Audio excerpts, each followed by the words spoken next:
Thank you for joining my presentation on average volume assured pressure support, commonly known as AVAPS. My name is Terrence Shenfield, and I am the co-owner of A&T Respiratory Lectures. I think at the end of this presentation, you're going to have a good handle on how to use this mode of ventilation on the Respironics V60. Before we start, I'd like to make a disclosure.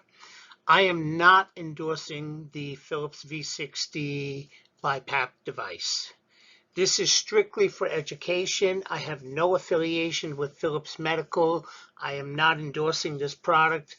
I just happen to be using this product at my hospital, and I find it to be very good. And this is purely educational for your own knowledge.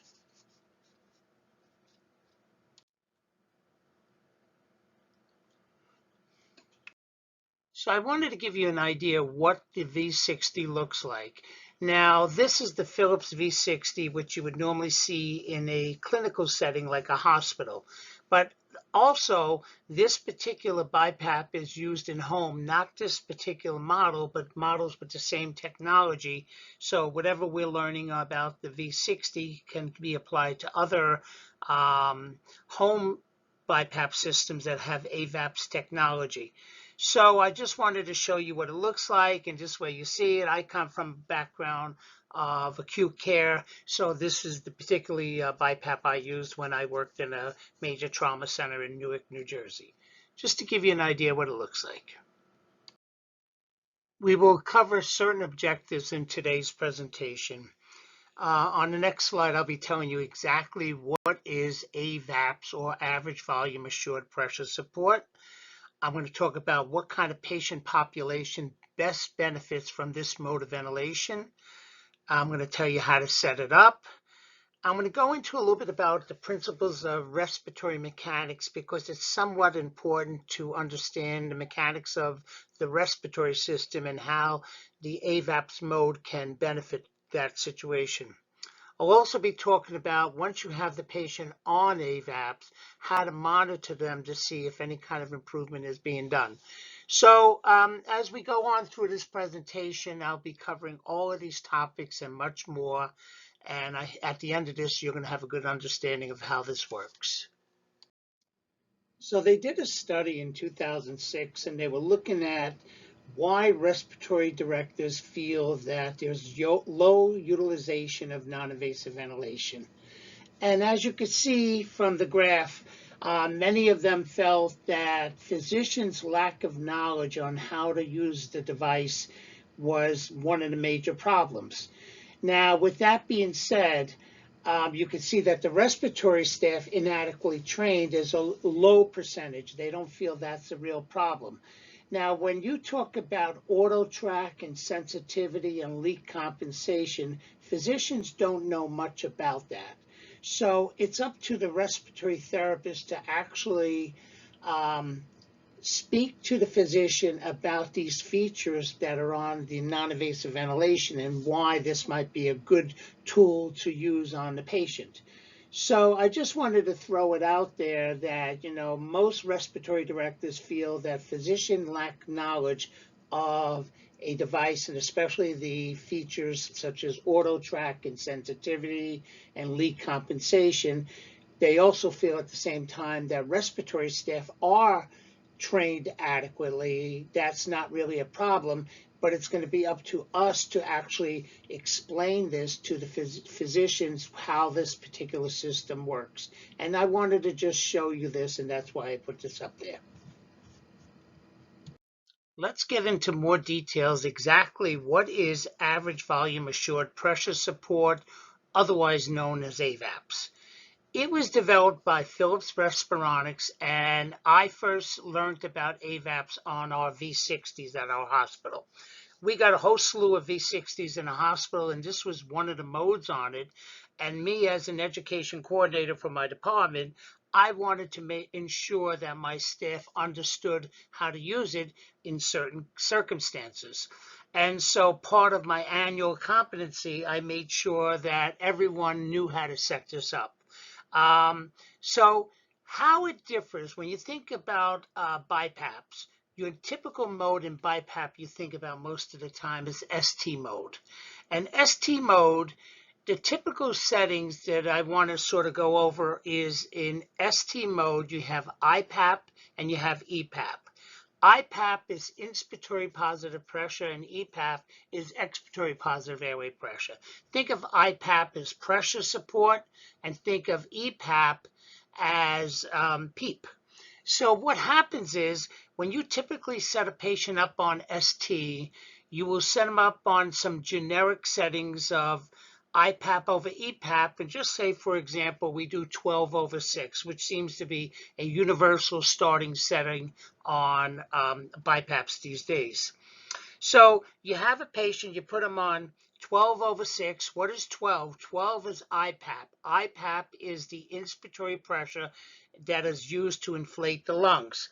Now, what happens with these patients, as they, if someone's sitting in a upright position and they got a mask on, if they have a nasal pillows or a mask, and they start falling asleep and their neck goes down and their upper airway occludes, the IPAP setting of 12 may not be enough to overcome the closure of the airway. This is the beauty of AVAPS. What happens with AVAPS is that you have a titrating IPAP pressure. What that means is you have a minimum level of IPAP, which is called min, and you have a maximum level of IPAP, which is called max. So basically, if you, instead of putting 12/6, or just think about the 12 as being the IPAP level, instead of just putting one fixed level of IPAP at 12, you could put a lower level at 12 and an upper level at, say, 20.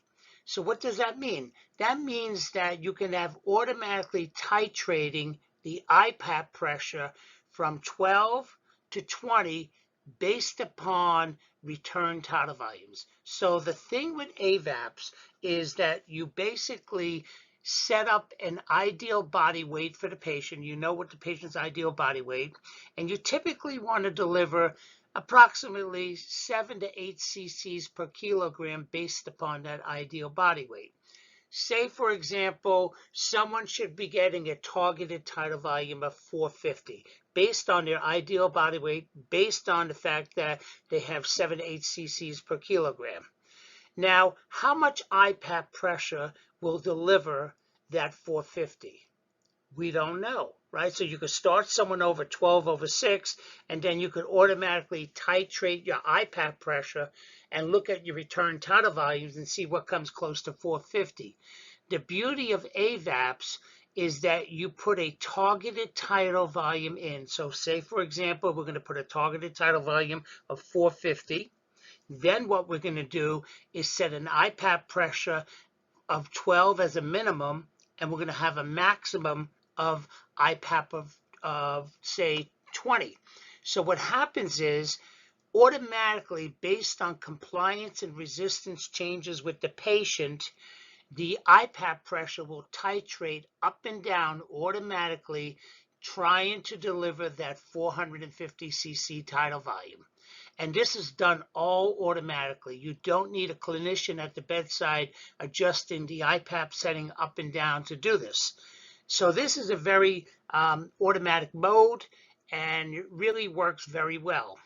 Now, some of the volume targeted breaths that are done on mechanical ventilation, you know, we know you've heard of PRVC, you might have heard of VC+, you might even have a Drager ventilator, which has autoflow. All of these ventilators have almost the same principle, where they have a targeted tidal volume, and they will up the pressure support of the PIP to deliver that focused tidal volume.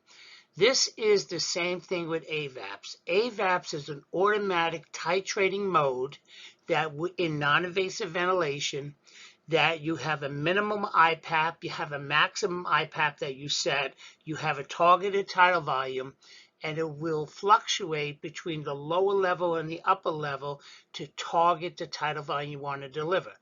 Now, why would you want to target a tidal volume of 450, say in this particular patient? Why? Because it improves the blood gas. It lowers the CO2 and it gives the patient everything they need to breathe properly. Like I said before, mechanical ventilators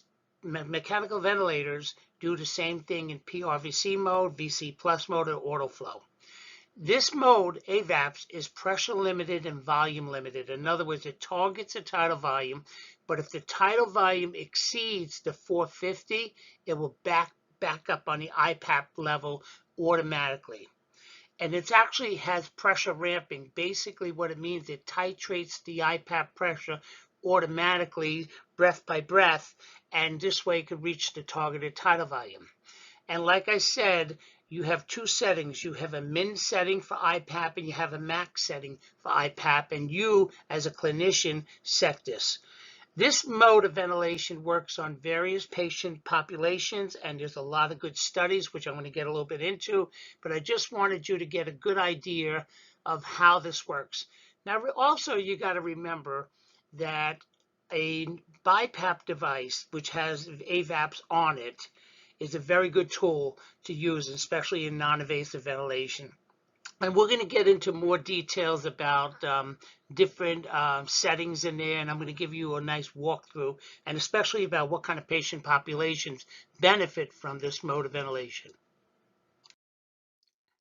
I wanted to introduce a term that is used with Respironics BiPAP devices, and it's called digital Auto-Trak.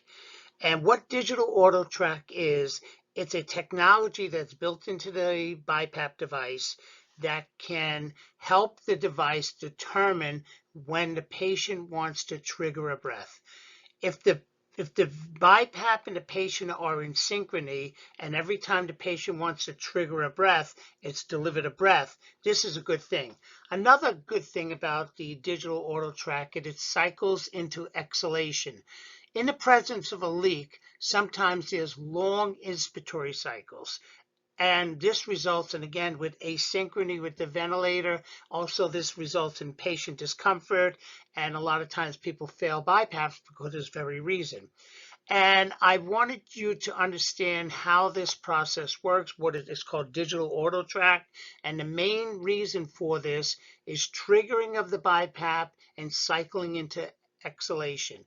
Why do you want this to be a certain way? Because you want the patient to be comforted, and you want to make sure that the assisted ventilation matches the respiratory cycle of the patient, because when that happens, you have compliance. A lot of patients on non-invasive ventilation fail non-invasive ventilation because they are non-compliant, and the reason they're non-compliant is sometimes these BiPAP devices don't deliver the breath they need, and it doesn't cycle into exhalation, which results in a long inspiratory cycle, which, is not a good thing. And I'm going to get a little bit more into that, but we're going to go more into what is digital Auto-Trak.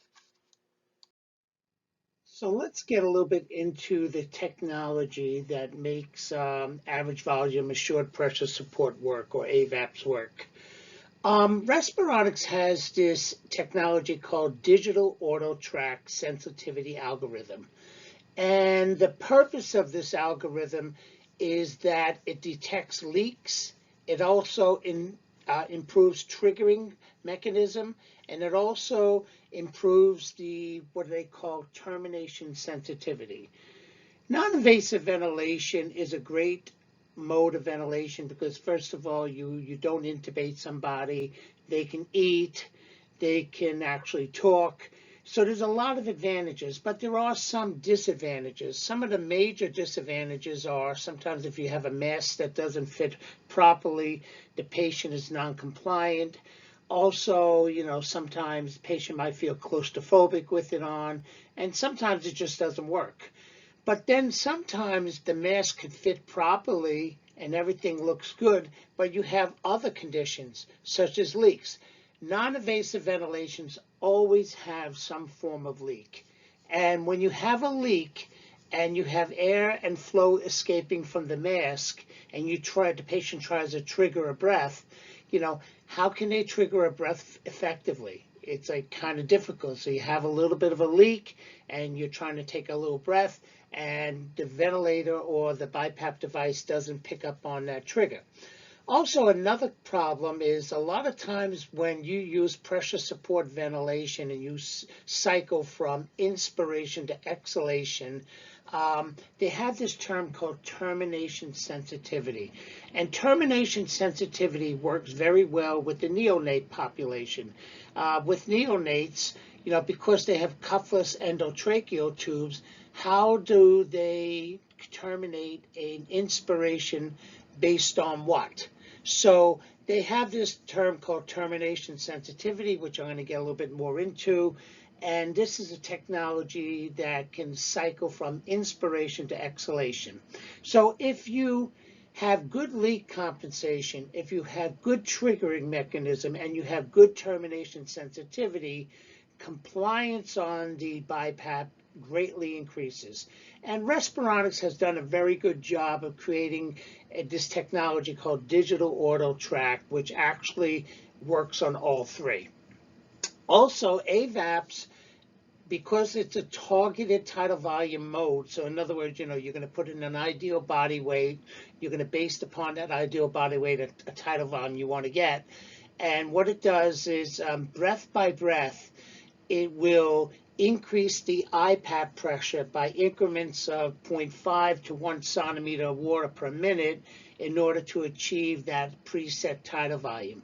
So it has a very smart technology that goes into slowly reaching the tidal volume that is expected for that patient.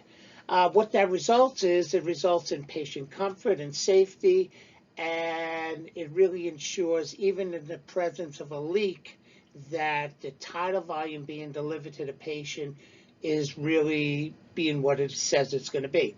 You may have seen this term if you happen to have a V60 at your hospital, you might see that track, or you might see Auto-Trak. And now you understand a little bit what that is. It's leak compensation, it's triggering mechanism, and it's termination sensitivity on pressure support breaths. And I'm going to get a little bit more into each of those as we move along.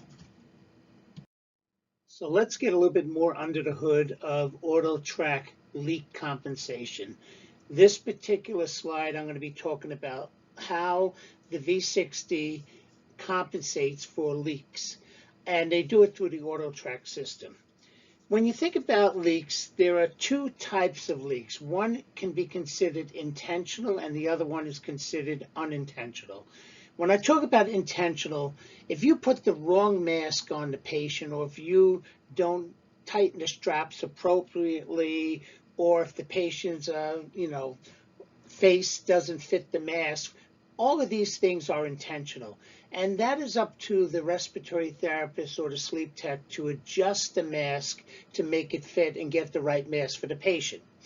And one of the features of the V60 is that it has what is known as a mask and circuit interface settings. So basically what that means, based upon the type of mask that you are using, you will set it in the ventilator, and then the ventilator will actually recognize what kind of mask that is and set appropriate leak settings in case if there's any needed. So this is an intentional setting. This is something that you as a respiratory therapist or a sleep tech need to set up, and it's called mask and circuit interface settings. Now let's talk about the second type of leak, which is considered unintentional. If a patient breathes extra hard or moves around or fidgets around and you have some form of leak, even though the mask is set up perfectly, that is really not your fault, because you set up the mask appropriately with the mask and circuit interface settings, but now this falls back on the patient's breathing pattern. And to compensate for that, the V60 has a process to calculate the exhalation of flow and tidal volume, breath by breath, and then make breath by breath compensations. They do it by two different mechanisms. One is called the expiratory flow adjustment, and the other one is called the tidal volume adjustment. Let's go into each one. In regard to the expiratory flow adjustment, Every breath, at the end of exhalation, the patient's flow is determined by the ventilator.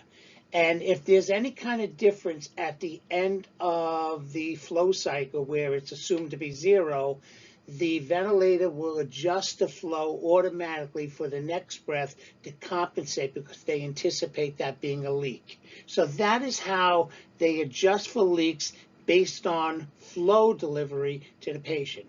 The second option is tidal volume adjustment.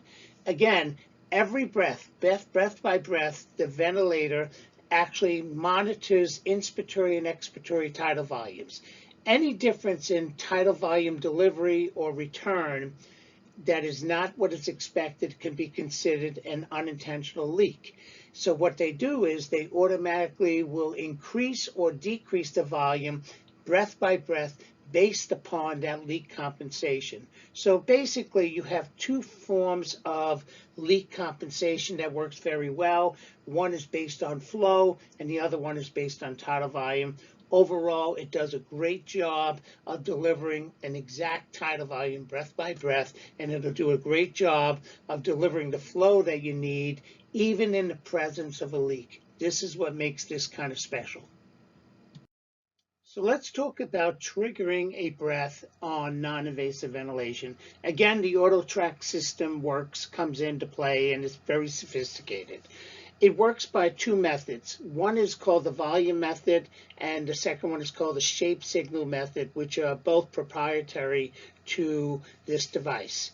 Basically, all breaths are flow triggered on non-invasive ventilation on the V60. So it's not pressure triggered, it's flow triggered.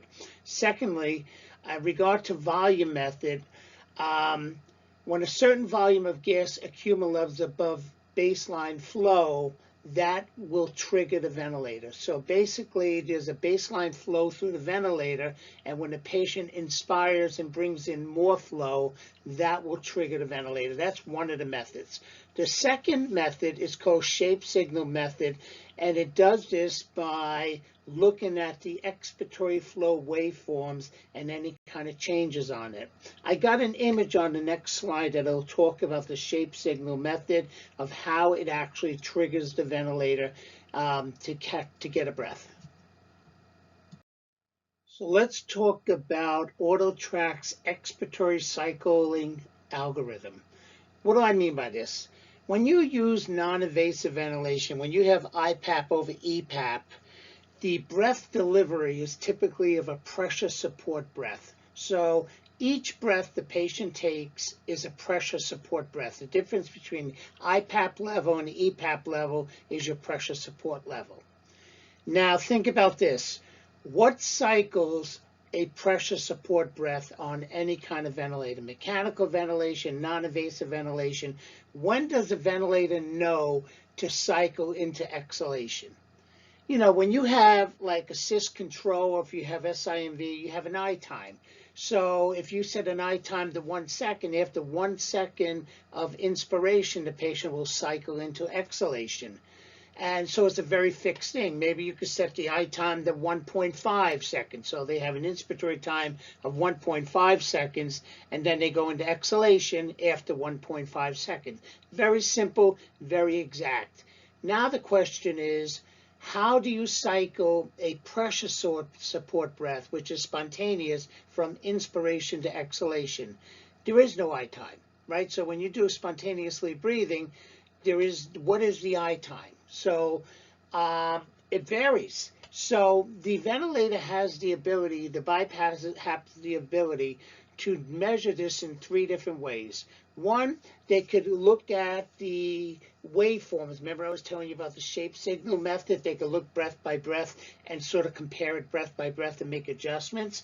The second one is when the patient's flow reaches a spontaneous exhalation threshold of 25%, it will cycle into exhalation. And the third one, after 3 seconds of IPAP, it will automatically cycle into exhalation.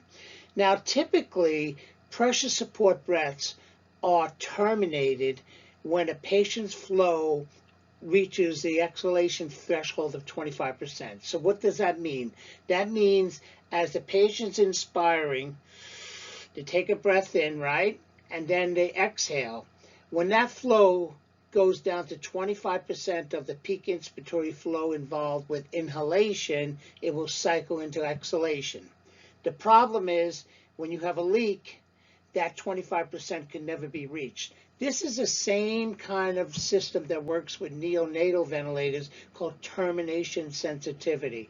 And basically you could set that to 25%.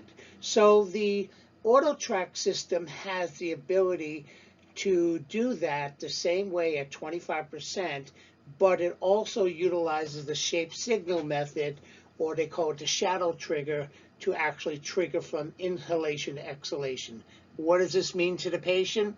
This means the patient is more synchronous with the ventilator. They don't buck the ventilator. They're more comfort. So this is a very complex system. I could do a whole half a presentation on cycling times with the ventilator or the non-invasive ventilation, but I just wanted to give you an idea that within the Auto-Trak system, they do have an algorithm that does the compensation where you need to make it work.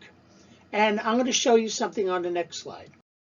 I wanted to share with you a study that was done in 2016 where they were looking at the effectiveness of inspiratory termination synchrony with automatic cycling during non-invasive pressure support ventilation. Basically, what they're talking about is termination sensitivity. And the concept of termination sensitivity is a very important one, especially in the presence of a leak, and especially the patient who's on non-invasive ventilation, which is typically pressure support ventilation.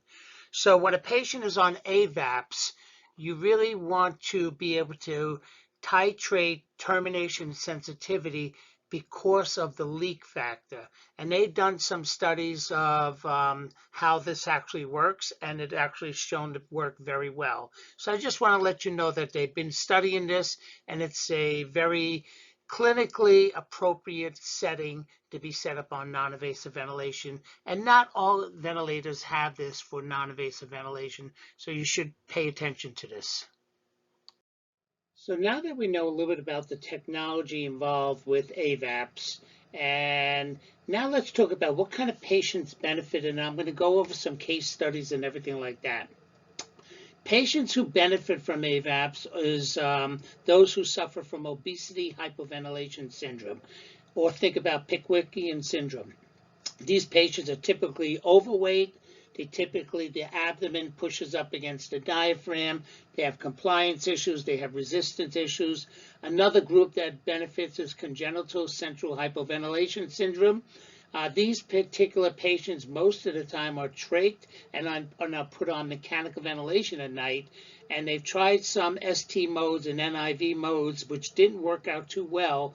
But new studies show with AVAPS, it worked out very well. They really did pretty good. Another group of patients that benefit are patients with obstructive sleep apnea who don't respond well to CPAP or BiPAP. And they've done some studies with these patients where they have stabilized PCO2s and they responded better. The same thing could be said for COPD patients. Not all COPD patients work out very well on non-invasive ventilation. Sometimes they hypoventilate during the evening, and what happens is they end up having inadequate miniventilation, and then their CO2 climbs. And they found that with AVAPS, or volume cycled ventilation, they've done much better. And finally, the other group was patients with restrictive thoracic disorders really benefit from AVAPS. And there's many studies that show that these patients do well with it. So the whole point of this lecture is I'm telling you about how average volume assured pressure support works, and it could be better in certain populations than basic non-invasive ventilation. I told you about the Auto-Trak system. I talked to you about leak compensation. I talked to you about flow termination. I talked to you all about those things. But let's talk about the patients that it benefits. What kind of patients does it benefit, which I mentioned on the previous slide? First of all, every patient is different. Every patient has different anatomical differences. Some people are morbidly obese. Some patients have large tongues. Some patients have large palates. And due to these anatomical reasons, non-invasive ventilation on the ST mode may not benefit everybody. For example, if someone is a morbidly obese patient and you put them on non-invasive ventilation and they sit up in the upright position with that, and when they start falling asleep and their neck, pushes down because, the head falls down as they're sleeping, they occlude the airway. Also, the muscles in the throat, they become flaccid and they occlude the airway. So if you have a set pressure of IPAP and you have an occlusion, you're not going to get the ventilation with them that you would normally do. This also happens with patients who are sleeping. Some people, as they start to sleep, they're on their back, right? So they got a mask on, and they got an IPAP setting, and they got an EPAP setting, and they roll over on their side. What happens is the abdominal content, your stomach, pushes up against your diaphragm as you're in a different position, and then this becomes a compliance issue. In other words, the compliance of the lungs changes due to different positions that you sleep in. Again, the IPAP pressure that you initially had as a fixed pressure, which stays stagnant, will result in lower tidal volumes because of this compliance issue. Airway closure, I just mentioned that. As people become sleepy and become relaxed, the muscles in the throat relax, they become flaccid, and then you have a resistance issue. They also notice for some reason many patients have unstable PCO2s, especially at night. When they hypoventilate at night and you have a set pressure of IPAP of, say, 12, and they hypoventilate, they may not be getting stable PCO2s. So for all of these reasons, and we're going to get a little bit more into details about it, this is the reason why AVAPS works better than non-invasive ventilation. And the major problem here, the major issues, is the compliance of the lung and the resistance of the lung, and why this occurs. There's different reasons why compliance changes, and there's different reasons why resistance changes. So when you look at that collectively, each of those can impact an IPAP setting, which I'm going to get a little bit more into. Let's talk about some basic respiratory physiology and what I have in mind in talking about, especially in relation to what we're going to be talking about with AVAPS, is total lung compliance and airway resistance. When you think about total lung compliance, it consists of two categories. One is chest wall or thorax compliance, and the second part is lung compliance. Chest wall compliance, thorax compliance. That could be impacted if you're overweight. If you are really obese and you have a lot of weight on your chest, or if you have a lot of muscle, that can cause your inspirations to be a little bit more difficult. Your compliance could be lower because it has to go against that additional pressure. Lung compliance can occur as a result of disease conditions, like you could have a restrictive disorder, you could have kyphoscoliosis, you could have ARDS. There are so many different reasons why your lung compliance could be bad, and it has nothing to do with your chest wall.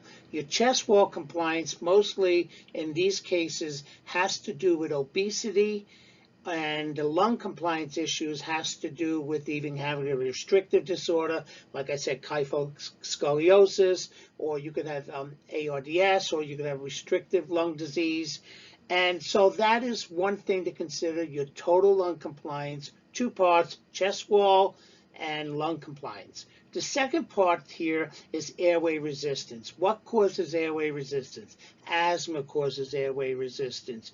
Occluded airways mean airway resistance. When someone is breathing through the trachea and their head goes down to their chin goes down to their chest and you occlude the airway, that is airway resistance. That has nothing to do with compliance of the lung. That has to do with resistance. So when you consider these two variables, total lung compliance and airway resistance, this is how AVAPS works very well to compensate for that, which I'm going to get a little bit more detail later. We really don't need to go too much respiratory physiology, but I just want you to have a basic understanding. When you think about lung compliance is how easy the lungs can expand regarding the lung tissue as well as the thorax. And if your lungs can expand quite easily, that's a good thing. The compliance of the lung is defined as a change in volume divided by the change in transpulmonary pressure, and the formula is right there, as you can see. A typical value for compliance is about 200 milliliters per centimeters of water. So basically, lung compliance is the change of pressure over the change of volume, and you could really sort of see how well the lungs expand, and under normal conditions, the average pressure is around 200 milliliters per centimeters of water. For those who are geeks in the audience, the equation for dynamic lung compliance is tidal volume divided by PIP minus PEEP. And this is what they call dynamic lung compliance. I know there's some geeks out there, and I'm a geek included. I like this kind of stuff, and I'm sure some of you do. But I just wanted to show you the formula for static lung compliance. Basically, it's tidal volume divided by plateau pressure minus PEEP. Is it really important for you to know this? Yeah, maybe if the patient's compliance is changing, you really want to know whether it's static lung compliance or dynamic lung compliance, and because this is kind of you could determine what your intervention could be based upon that. Let's get a little bit more into chest wall compliance. And what I want to do is compare a normal chest wall compliance of a patient who has normal weight versus someone who's obese. And why I'm doing this comparison is because AVAPS works very well for obese patients, and I'll tell you the reason why. So here's some general guidelines. Thoracic compliance is typically equal to lung compliance in normal patients. So the compliance of the thoracic rib cage as well as compliance of the lung is typically equal in normal patients. When this patient is in a supine position, when they lie on their back, a normal patient lies on their back, there's no change in compliance. Everything is the same. No change when you lie on your back. Here is where the difference occurs. When a patient who's obese is put into the supine position, their compliance, their thoracic compliance, chest wall compliance is lower due to the weight of the abdomen pushing up against the thorax. So basically, when an obese patient lies down in the supine position, the contents of the stomach push up against the diaphragm, and what that does, it decreases chest wall compliance, and it creates a harder ability for the patient to breathe. That can change compliance figures in the lungs and everything like that. It takes increased pressure to expand the lung of these patients. So basically, when a patient who's obese lies down on their back in the supine position, it takes an increased amount of pressure to expand the lungs normally to get an average tidal volume. What this does to the patient increases the work of breathing for the patient. And if you had someone on non-invasive ventilation with a fixed IPAP and they go into supine position, the pressure that you set, say for example 12, will not be enough to inflate the lung. That is the typical reason why patients who are obese always sleep with a few pillows propped under them, and they sleep in the upright position because of the compliance issue of the thorax as a result of abdomen pushing up against the diaphragm. Now, I just wanted you to understand that basic concept because that is how AVAPS works very well in this particular population. The second part of the equation, besides lung compliance, is airway resistance. And airway resistance is mainly a component of the diameter of the airways as well as the density of inspired gases.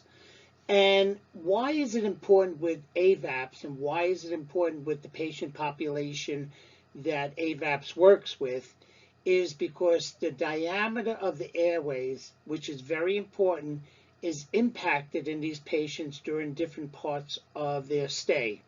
For example, especially with the obese patient. If you have a patient who's morbidly obese, they're going to have a lot of adipose tissue up in their upper airway. They're going to have a fat neck.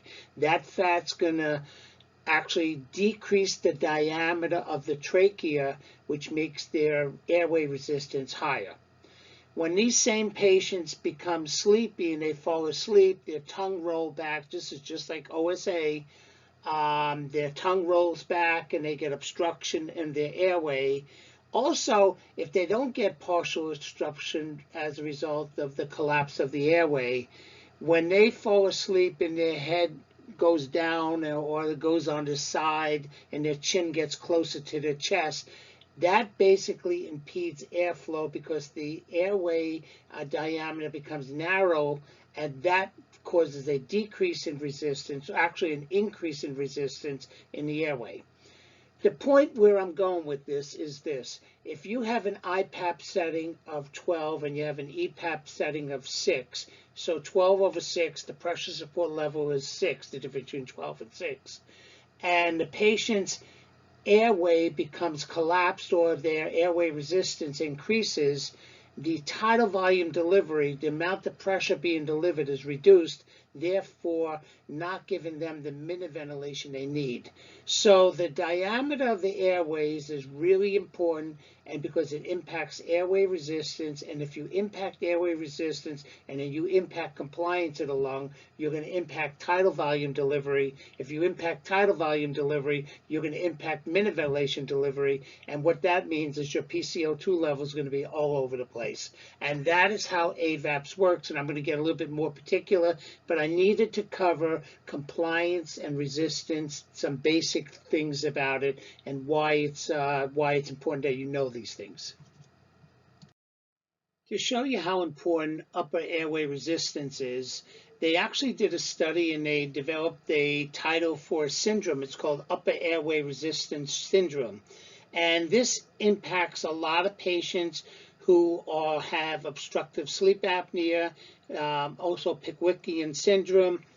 Has a lot to do with narrowing of the airway, and due to this narrowing you have increased resistance, and obviously AVAPS can address the problem with increased resistance. So I just wanted to show you that they are doing some current studies, and they actually named a syndrome called the upper airway resistance syndrome, and this is just for your information. Here is the second equation for geeks like myself, airway resistance. Basically, airway resistance is the change of pressure divided by the change of flow. And actually, they measure the pressure at the mouth versus the alveolar. They find the difference and they divide that by flow, and that comes up with your airway resistance calculation. So let's go over some basic settings for the AVAP patient. And obviously it's on a V60. I wish I could have gave you an image of the device. I wish I had the device in front of me. I was looked online for a good image. I couldn't really find it, but some basic terminology you should know about. On the V60, there's a term called min-P and max-P. And this is probably the most important setting on the AVAPS ventilator or BiPAP. Basically, the min-P is the minimum level of IPAP you want being delivered to the patient, and the max-P is the maximum level of IPAP you want to be delivered to the patient. Because when you set this up, it can fluctuate between the min-P and the max-P. So basically, you want to target around 8 cc's per kilogram of ideal body weight on the ST mode. So basically, you want to look for a tidal volume and coming back on the patient for approximately 8 cc's per kilogram of ideal body weight. Now, suppose you start your min-P at a level of 12, like you normally would try 12 over 6, a min of IPAP setting of 12, EPAP setting of 6. So your minimum level of IPAP on min-P would be 12. Your maximum, which is typically set 4 or 5 above, but you could go as high as you want, would be how high it can go. So if it takes a minimum of 12 centimeters of pressure for IPAP pressure to deliver your set tidal volume, you're good. But if somehow compliance gets worse or resistance gets worse and you need more pressure, can automatically titrate to the upper level. So that's what min-P and max-P is, and I need you to understand a little bit more about that, and I'm going to go over some more settings. I wanted to show you how we used to set up a patient on AVAPS.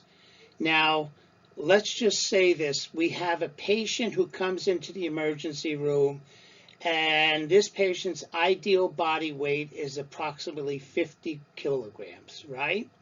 We want to deliver a tidal volume of about 8 cc's per kilogram of ideal body weight. So 8 cc's times 50 kilograms is 400. So the targeted tidal volume we're looking for this patient is 400.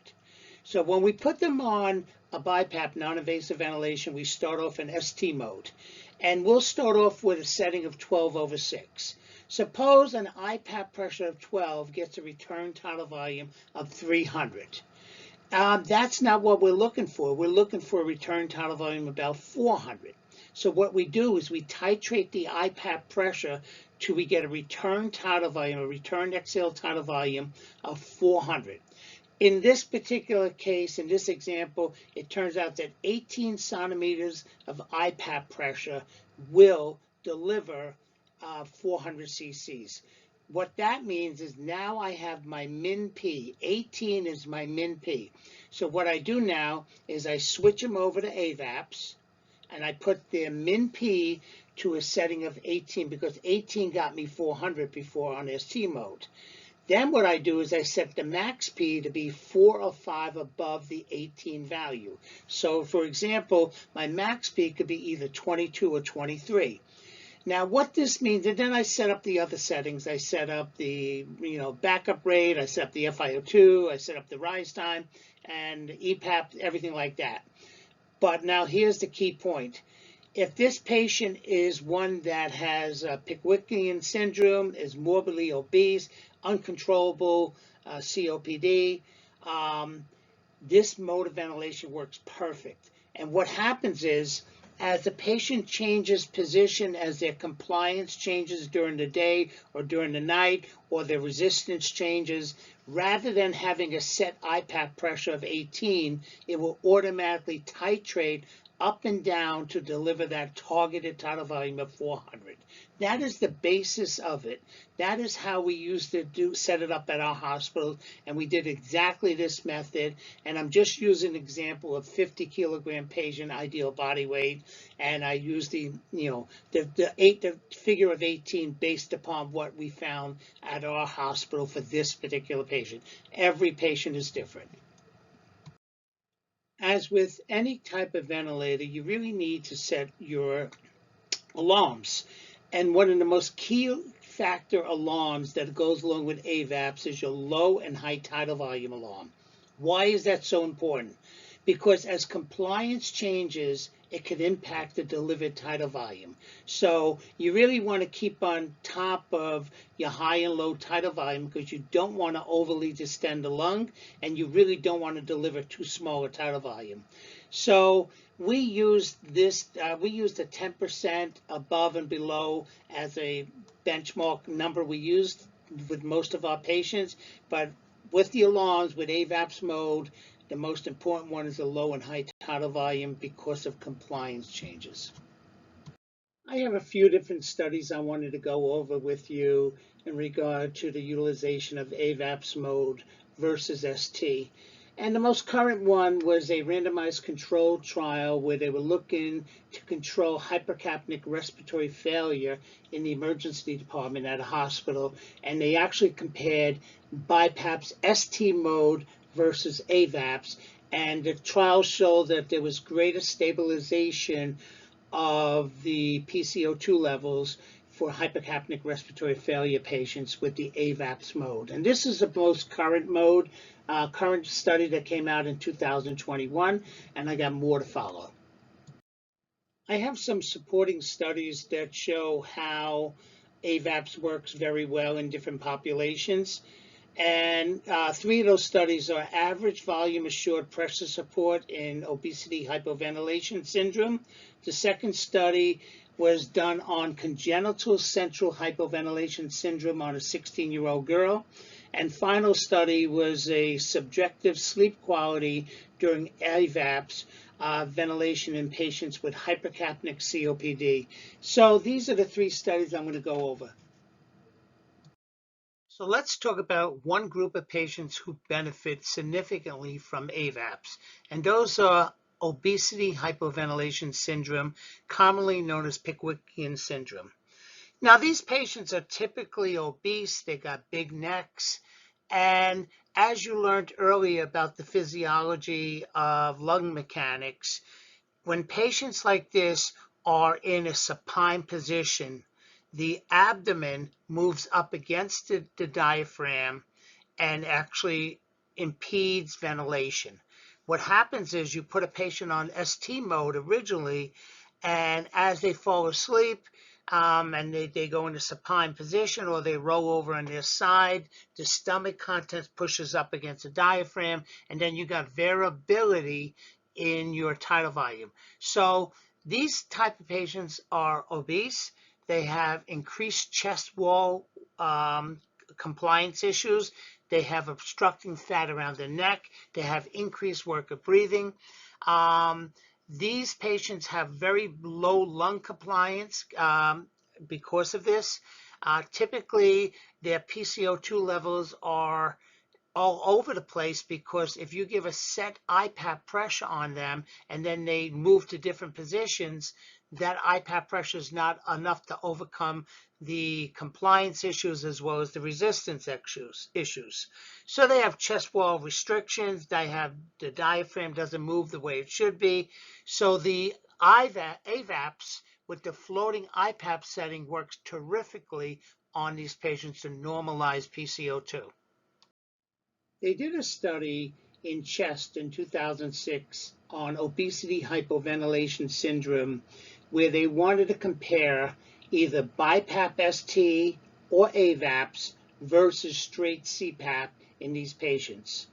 And what they did is they randomized them to two different groups, and the ST patients actually showed improved gas exchange, improved sleep quality, actually increased stage 3 and 4 sleep, non-REM sleep. But the problem with the ST group, the PCO2s did not normalize. But they found with the AVAP setting, everything improved, the gas exchange improved, sleep quality improved, stage 3 and 4 increased, but the PCO2 normalized. So what they felt is PCO2 normalization with the use of AVAPS is increased versus ST. Another group of patients who benefit significantly from AVAPS is congenital central hypoventilation syndrome. And basically, this is a congenital disorder where the patient will take shallow breaths. They will not take a full tidal volume. And this especially is significant for night when they go to sleep. They take even worse breaths. A lot of times these patients end up being trached. They put on mechanical ventilation at night. Basically, there's an absence of autonomic control of respirations, and they have alveolar hypoventilation. They have decreased sensitivity to hypercapnia, hypoxemia, and during sleep it's greatly pronounced. And like I said, typically they receive a tracheostomy, and sometimes they could be put on non-invasive ventilation, but a lot of times it doesn't work out too well. So they did a study of a 16-year-old girl. They actually decannulated her. They put her on a BiPAP with AVAPS at night, and what they found was her PCO became more stable with AVAPS versus ST mode. There was a more stable minute ventilation and better tolerated. And the great news for a young girl like that, she didn't have to be trached and have the stigma of a tracheostomy. So this is a great mode of ventilation for congenital central hypoventilation syndrome. This is a pilot study where they looked at the sleep quality of patients who suffer from obstructive sleep apnea utilizing the AVAPS mode. And it was a pilot study done by Chris Foley in 2009 and published in Lung Journal. Basically, they were looking at compliance and efficacy of physiologic responses of AVAPS versus pressure support ventilation in 9 patients. And they were measuring sleep quality. Basically, they were looking at daytime sleepiness and also sleep quality. They were also looking at the perception of comfort versus a visual analog scale. And more importantly, they were looking at physiologic responses like normalizations of PCO2, pH, and PO2. And what they found that the patients who had AVAPS had greater tidal volumes, greater minute ventilation, and decreased PCO2s. They were more stable. They had improved sleep quality, and their VAS scores were similar between both groups. The bottom line is AVAPS actually stabilizes your PCO2 and your minute ventilation better than ST mode, and the results speak for themselves. I thought it would be worth mentioning that some new BiPAP devices have what is known as AVAPS AE. And basically what that means, they have an automatic titration of EPAP levels as well as IPAP levels for the patient populations. I didn't really put much together as a study for AE mode with AVAPS. This presentation is strictly about AVAPS minus the AE, but I just wanted you to understand that they do have a pressure support automatic expiratory positive pressure level, which is called, it automatically titrates EPAP, but further studies will come out on that, and I might speak about that at a later time. In summary, understand that AVAPS can be used with certain populations and it can be quite beneficial to the management of patients. It works very good for unstable obstructive sleep apnea because it stabilizes the PCO2 during the night. It actually stabilizes the airway if the airway closes at night and you don't have enough titrated pressure to keep the airway open. It actually works for unstable COPD. Many patients at night have unstable COPD, and as a result of using AVAPS, it could stabilize that. Hypoventilation syndrome, a great tool, especially for patients who are obese. Congenital central hypoventilation syndrome, another group that could benefit. And we even used it in the emergency department for COPD. It actually stabilized our patients much quicker than others. There are studies out there to support it, and most importantly, understand to set your alarm parameters correctly in this population. You really got to set it up properly because you could overly inflate the lung if you don't. I want to thank you for joining my presentation, and if you want to get additional information on how AVAPS works, these are some good references you to follow, and I really thank you for joining me.